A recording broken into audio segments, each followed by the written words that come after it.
कहानी की शुरुआत में एक बच्चा पैदा होता है जिसका नाम होता है लुशान। लुशान एक मिस्टीरियस बच्चा होता है क्योंकि उसके सर पर एक अजीब तरह का निशान बना होता है। यानी इस निशान का मतलब है कि उसमें एक तरह की स्ट्रेंथ है, पावर है। लेकिन इस सब के बावजूद भी उसके फादर उससे प्यार नहीं करते थे। हालांकि वो काफी रिच भी थे, सब कुछ ठीक भी था, लेकिन फिर भी उनका अपनी फैमिली में कोई भी इंटरेस्ट नहीं होता। उसके फादर के मुकाबले में उसकी मदर लुशान को काफी प्यार करती थी। अब देखते ही देखते लुशान बड़ा होता जाता है, जहाँ पर हम देखते हैं कि अब वो तकरीबन 7 से 8 साल का हो गया है और अभी भी उसके फादर का वही हाल था। वो तो उन्हें जैसे छोड़कर ही चले गए थे हमेशा के लिए, और इसी वजह से उनके रहने सहने की, खाने पीने की काफी प्रॉब्लम्स होती थी। एक दिन लुशान की मदर खाने का सामान चोरी करते हुए पकड़ी जाती है, जिसकी वजह से वहाँ की अथॉरिटी उन्हें काफी सजाएं देती है।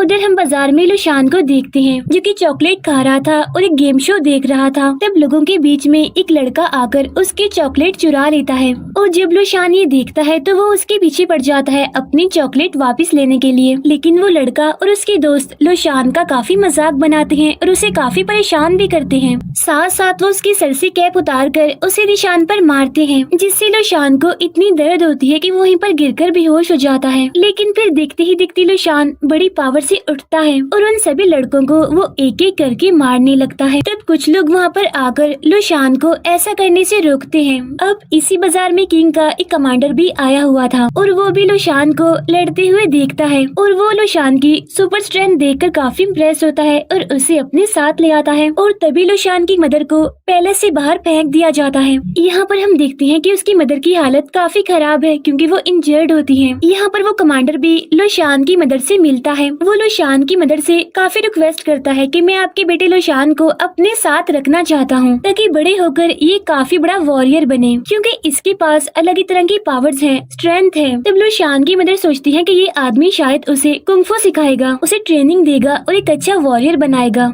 साथ साथ वो उसके बेटे लुशान को प्रोटेक्ट भी करेगा। इसीलिए वो उस आदमी को हाँ बोल देती है लुशान को उसके साथ रखने के लिए। लेकिन फिर थोड़े ही टाइम के बाद लुशान की मदर मर जाती है। अब ये देखकर लुशान काफी दुखी हो जाता है और वो काफी टूट जाता है और अब की बात वो उसी कमांडर के साथ रहने लगता है। कुछ सालों के बाद हम लुशान को देखते हैं जो कि अब बड़ा हो चुका है और अब वो किंग की आर्मी में शामिल हो गया है और वहाँ पर होने वाली एक वॉर में वो पार्टिसिपेट भी करता है।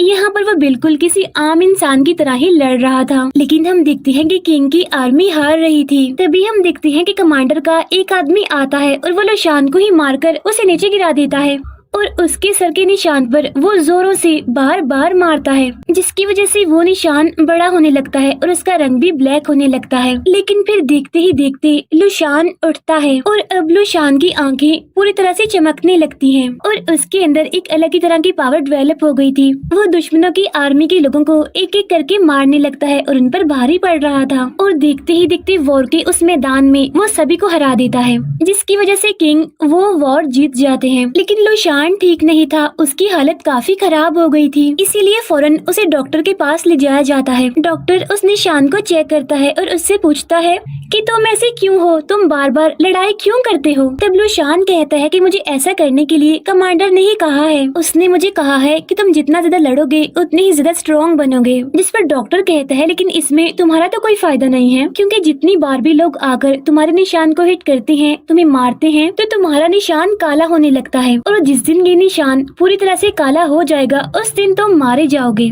इसीलिए तुम्हें किसी को भी उस निशान को हाथ लगाने नहीं देना है। और रही बात कमांडर की, वो एक लालची इंसान है, वो पैसों के लिए कुछ भी कर सकता है, उसे किसी की परवाह नहीं है। लेकिन तुम्हें तो करनी चाहिए अपनी परवाह, अपनी जान की परवाह। जो कुंग-फू तुम अभी कर रहे हो वो तुम्हारी बॉडी से तुम्हारी सारी एनर्जी छीन रहा है, जिससे बहुत जल्द तुम इतने कमजोर हो जाओगे कि मारे जाओगे। लेकिन हाँ, तुम्हें शैन शाओलिन कुंग-फू सीखना चाहिए, जिससे तुम्हारी बॉडी की जो पावर है वो कम नहीं होगी बल्कि ज्यादा होगी। और ये शैन शाओलिन कुंग-फू एक तरह का मार्शल आर्ट ही है, लेकिन लोग खुद को प्रोटेक्ट करने के लिए, अपनी जान बचाने के लिए इस कुंग-फू का इस्तेमाल करते हैं, न कि दूसरों की जान लेने के लिए। लेकिन हाँ, एक छोटी सी प्रॉब्लम है कि ये शैन शाओलिन कुंग-फू बाहर के लोगों को सिखाया नहीं जाता। अब ये सारी बातें जानने के बाद लुशान डॉक्टर से पूछता है कि प्लीज जल्दी बताइए कि मैं ये शैन शाओलिन कुंग-फू कहाँ से सीख सकता हूँ। तब डॉक्टर कहता है कि तुम्हें एक गाँव जाना पड़ेगा और वहाँ से ही तुम ये कुंग-फू सीख सकते हो। अभी वो दोनों बातें कर ही रही होती हैं कि तभी वहाँ पर कमांडर आ जाता है और यहाँ पर कमांडर और डॉक्टर के बीच भी बहस होने लगती है और देखते ही देखते उनके फाइट होने लगती है और यहाँ पर वो डॉक्टर काफी जबरदस्त तरीके से लड़ता है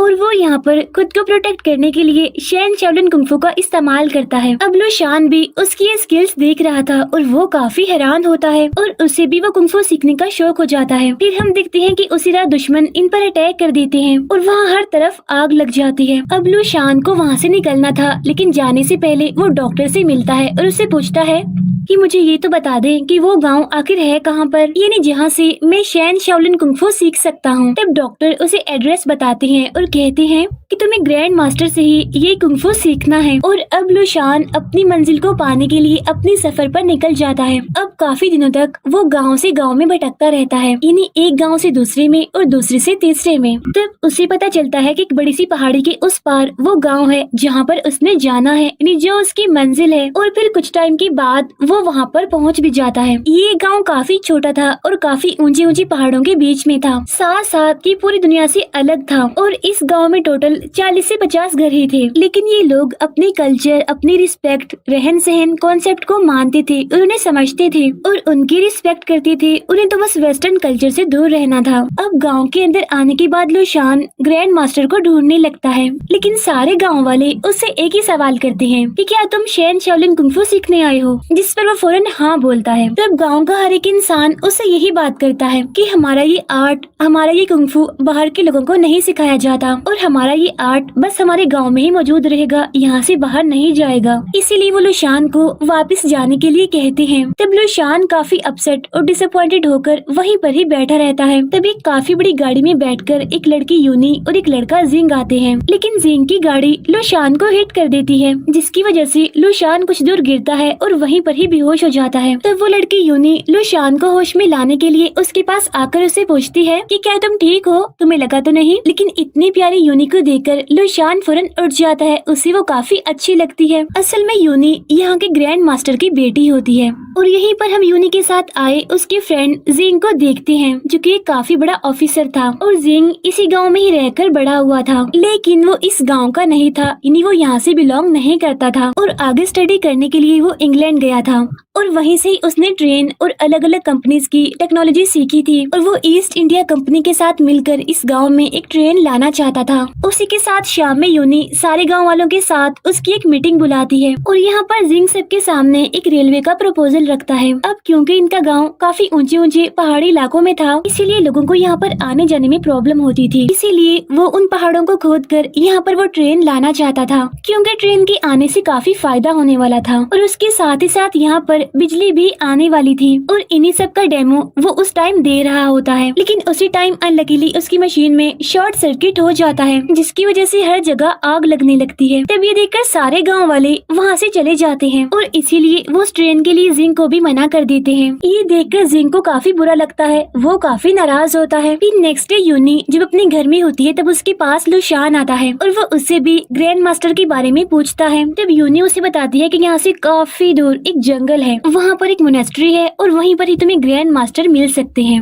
अब देखने में तो वो जंगल काफी दूर लग रहा था, लेकिन लू शान कुछ ही टाइम में वहाँ पर पहुँच जाता है। लेकिन वहाँ जाने के बाद वो देखता है कि उस मोनेस्ट्री में तो कोई भी नहीं रहता, इसीलिए वो वापस यूनी के पास आकर इस बारे में पूछने लगता है। अब जब गुस्से में यूनी वहाँ से जाने लगती है तो लू शान उसे पकड़ता है और यहाँ पर यूनी अपना एंशिएंट कुंफू करते हुए उसे मारती है और यहाँ पर दोनों के बीच काफी जबरदस्त किस्म की फाइट होने लगती है। लेकिन इस लड़ाई में यूनी उस पर भारी पड़ रही थी, जिसकी वजह से लू शान की हालत खराब होने लगती है। इस लड़ाई में एक टाइम ऐसा आता है जहाँ पर यूनी उसे सिर्फ 4 उंगलियों से ही पकड़ लेती है, जहाँ पर लू शान पूरी तरह से कमजोर पड़ने लगता है, जहाँ पर यूनी उसे सीधा घर से नीचे फेंकती है और इसी वजह से लू शान काफी इंजर्ड हो जाता है। लेकिन तभी गांव का एक वर्कर इनके वहाँ पर काम करने वाला लू शान को अपने घर लाता है। तब यहाँ पर लू शान उससे भी पूछता है कि क्या आप मुझे कुंफू सिखा सकते हैं, जिस पर वो आदमी कहता है कि नहीं, मैं बस छोटा मोटा काम करने वाला हूँ, मैं तो खुद इस सब के बारे में कुछ नहीं जानता। यहाँ पर वो आदमी यानी कि वो वर्कर लू शान को काफी समझाता है और उसे वापस जाने के लिए भी कहता है। फिर उसी रात हम यूनी और जिंग को एक साथ देखते हैं। अब जिंग अपनी नाकामयाबी की वजह से काफी अपसेट था गांव वालों पर और साथ साथ यूनी की फैमिली भी काफी बड़ी और काफी रिच फैमिली थी और इसी गुस्से में आकर जिंग यूनी से अपना रिलेशनशिप तोड़ लेता है, क्योंकि दोनों की फैमिलीज का कोई मुकाबला ही नहीं था। क्योंकि जिंग की फैमिली बाहर से आई थी और गांव वालों ने उन्हें कभी भी एक्सेप्ट नहीं करना था। इसी वजह से जिंग गुस्से में वहाँ से चला जाता है। वो इतना गुस्सा होता है कि अगले दिन ही गवर्नमेंट ऑफिस जाता है और वहाँ जाने के बाद वो गांव में ट्रेन लाने का अप्रूवल ले लेता है, गांव वालों की परमिशन के बगैर ही। और इस प्रोजेक्ट में ईस्ट इंडिया कंपनी उसकी हेल्प करने वाली थी। अब यहाँ गांव में अगले काफी दिनों तक लुशान गांव वालों से पिटता रहता है और ऐसे करते करते वो उनके सारे मूव्स कॉपी भी करता है। और फिर वैसे ही वो एक जगह पर जाकर जंगल में प्रैक्टिस करता है। लेकिन तभी वापिस से उसके पास वो वर्कर आता है जिसने उसकी जान बचाई थी। तब लुशान उसे बताता है कि मैंने इसी तरह नॉर्मल कुंफू भी सीखा था। तब ये सुनकर वो वर्कर उससे कहता है कि ठीक है,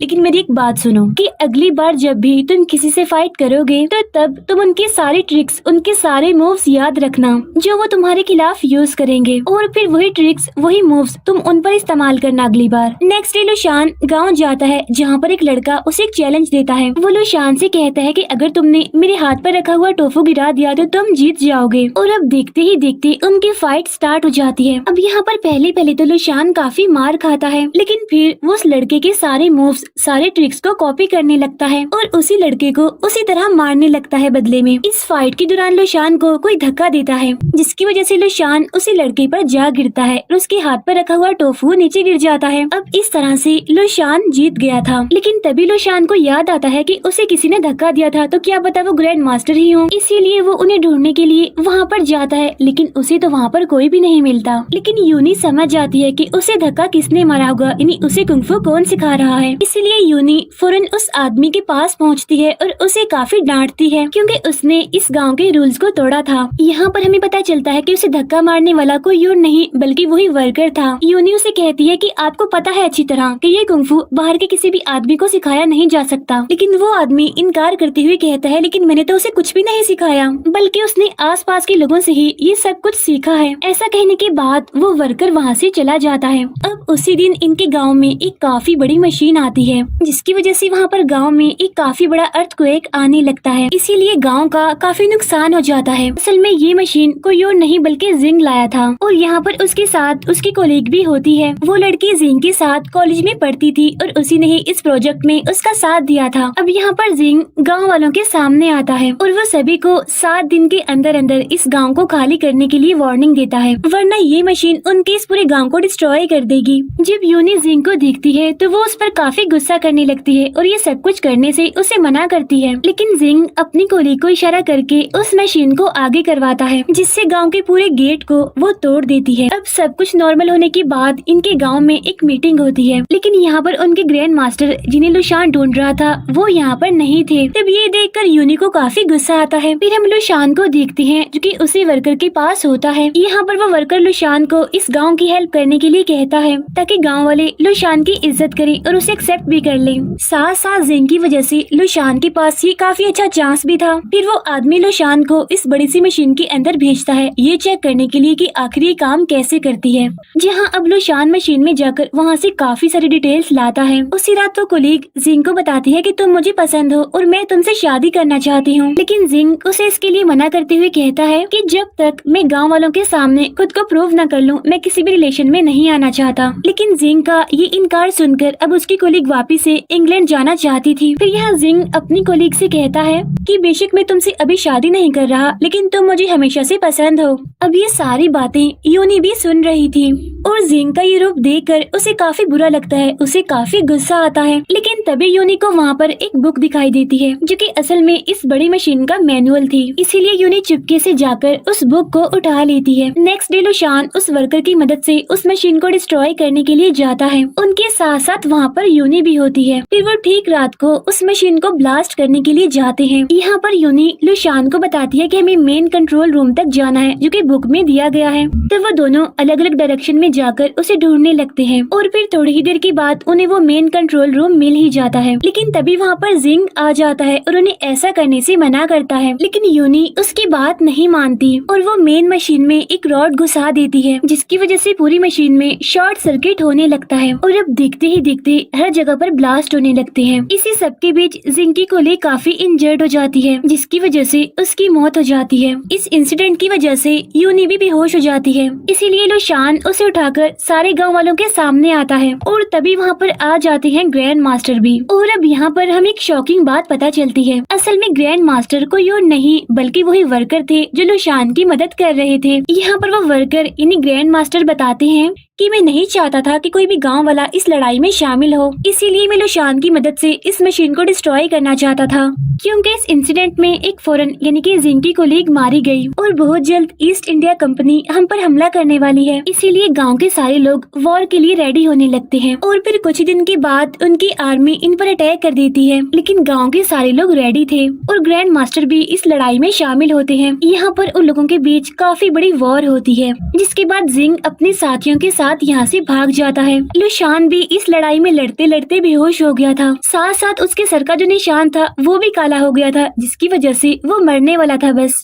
फिर ये सभी लोग गांव के हेड के पास जाते हैं, लेकिन अब क्योंकि लुशान ने उनके गांव का कुंफू सीखा था इसीलिए उसे सजा देने का ऐलान किया जाता है। लेकिन ग्रैंड मास्टर और उनकी बेटी यूनी इस फैसले से मना करते हैं। लेकिन लुशान को सजा तो लाजमी होनी थी। लेकिन तभी यूनी को याद आता है कि लुशान कितना अच्छा इंसान है। उसने छोटी सी चीज कुंफू सीखने के लिए गांव को इतना ज्यादा प्रोटेक्ट किया और इस पूरे गांव के लिए उसने अपनी जान की परवाह भी नहीं की। और उसकी यही बात यूनी को काफी पसंद आती है, इसीलिए वो सारे गांव वालों के सामने अपना फैसला सुनाती है कि बेशक लुशान इस गांव से बिलोंग नहीं करता, लेकिन हाँ मैं अब उससे शादी करूंगी। लेकिन शादी के बाद तो वो मेरी फैमिली का हिस्सा बन जाएगा और इस गाँव का हो जाएगा। तब यूनी के फादर यानी ग्रैंड मास्टर ये सुनकर काफी खुश हो जाते हैं और इस तरह से लुशान की जान भी बच जाती है। फिर नेक्स्ट सीन में हम देखते हैं कि उन दोनों की शादी हो जाती है। फिर हम देखते हैं कि ईस्ट इंडिया कंपनी इस गांव पर चार्जेस लगाती है और जल्द ही वो अपनी आर्मी के साथ इस गांव में आने वाले थे अटैक करने के लिए। और इसी के साथ ये मूवी यहीं पर एंड हो जाती है। Thank you for watching.